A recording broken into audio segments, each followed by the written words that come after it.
the first major sleep challenge, of course, is cumulative fatigue during the season due to cumulative effects of sleep deprivation. And then the second is that there can be jet lag when they're crossing time zones. And in fact, there can also be circadian misalignment that comes from alternating day games with night games. Because this entire team, like I just said, now wakes up, typically they should, for night games, the team will go to bed at about 1 or 2 in the morning, will breakfast around noon.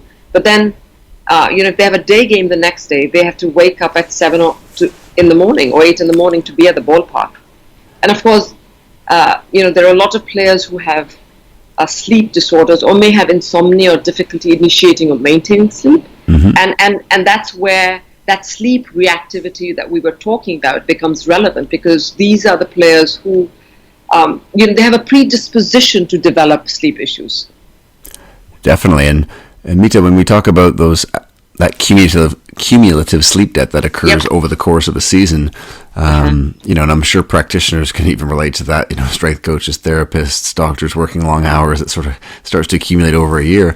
What are some strategies or what are some things that are top of mind for you in terms of being able to drip feed or layer those in with the team over the course of the year? Well, so the key point is to not let fatigue accumulate. And given the irregularity of their schedule, and given the fact that the schedule is so long, they have to use very simple principles of banking sleep when they can. And we can talk about banking later, but basically it means, getting enough sleep when they have a chance. And in my opinion, when you have a stretch of night games, when you're at home, you're doing homestands, that's a good time to get enough sleep. Makes sense, right? Your own bed, your own home, you feel comfortable.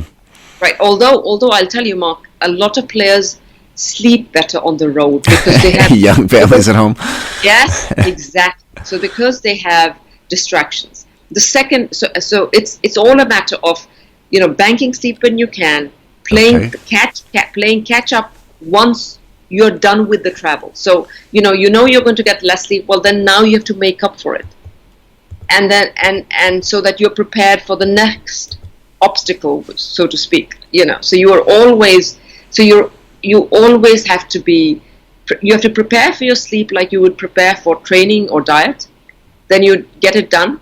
And if you wanted to monitor it, you could do that. But you have to do that on a regular basis, I would say daily basis, till the end of the season.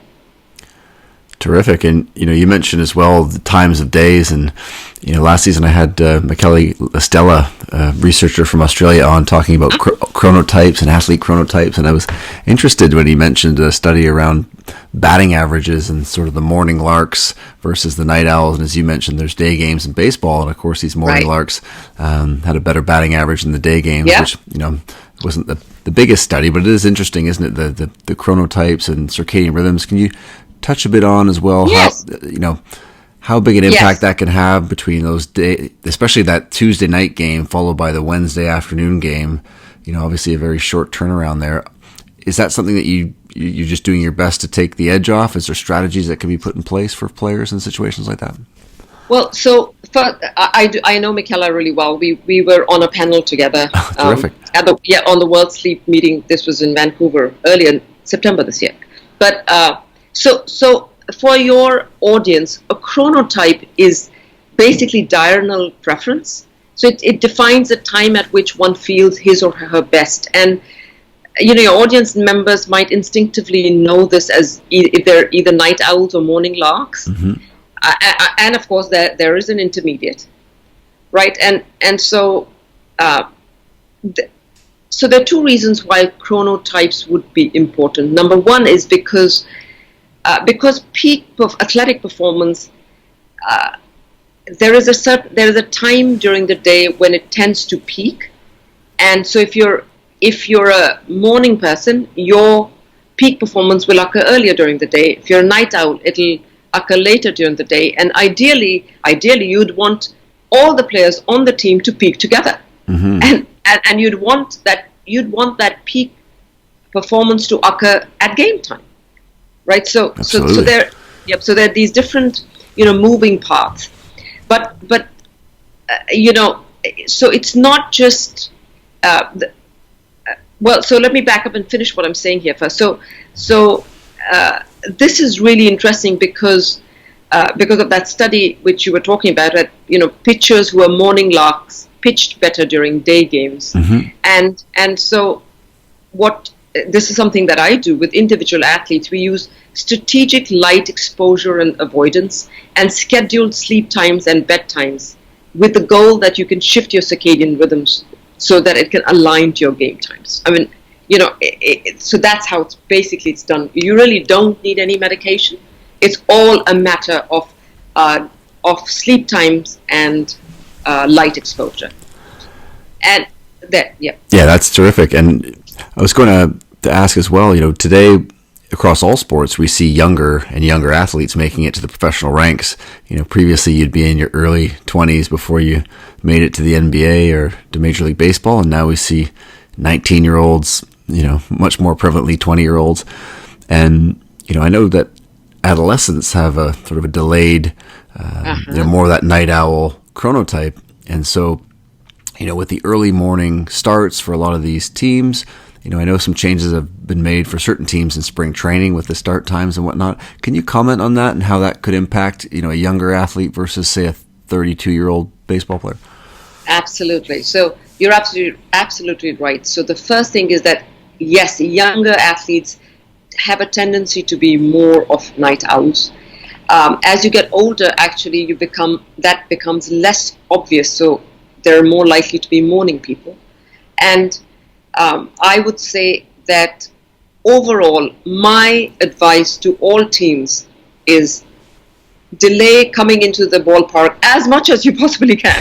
Nice. On all occasions. I mean, that advice, we're joking about it, but that really is important. It's massive over the course of a season, isn't it? 8 months of playing. I mean, it adds up. Right. And here's another thing that, people, outsiders may not be aware of, but younger rookie players or younger players often come in earlier because they feel, they want to be there. They want to show how committed they are. And they're often there before the veteran players are in. Mm-hmm. And so that itself is an education when you talk to them and you encourage them to actually sleep in and come in later. And one of the times I remember I talked to, we talked about moving the time that breakfast becomes available to later so that they don't, because oftentimes they're coming there in the direction you're after. Right. So it's simple things just, like that. Now, the difficulty in spring training, like you pointed out, is that a lot of games are day games. That's just the way spring training is. Yeah, classically done, right? It's sort of family atmosphere, daytime, sunny out, and right. And then they go from being, day shift workers to night shift workers. Yeah, it is crazy. And so, right. So you have to pick and choose and tell them, pick and choose the how they can, how long they can sleep until, and how they should maybe strategically take a nap. You don't want them to nap maybe after the game if they've had a day game, because then they go to bed really late that night. So it's a different strategy during spring training, and again, it's different during actual season. And there's nothing you can do about it. I mean, that's just the way the games are set up. And has that become more of an area of focus then for teams to sort of, now that they're cognizant that that's a potential pitfall to even starting the year, that more strategies in place to try to ease that transition? Or is it sort of like ripping a Band-Aid off? They just have to get used to the new time as quickly as they can? No, I think you're right that it has become a strategy, and the way I approach it is that I explain to them what I want them to do, and then once you give them the education, then bringing that change in behavior becomes easier, because now they have now they know they're not being lazy, or they're not going to be perceived as being lazy if they choose to come in later. Great point.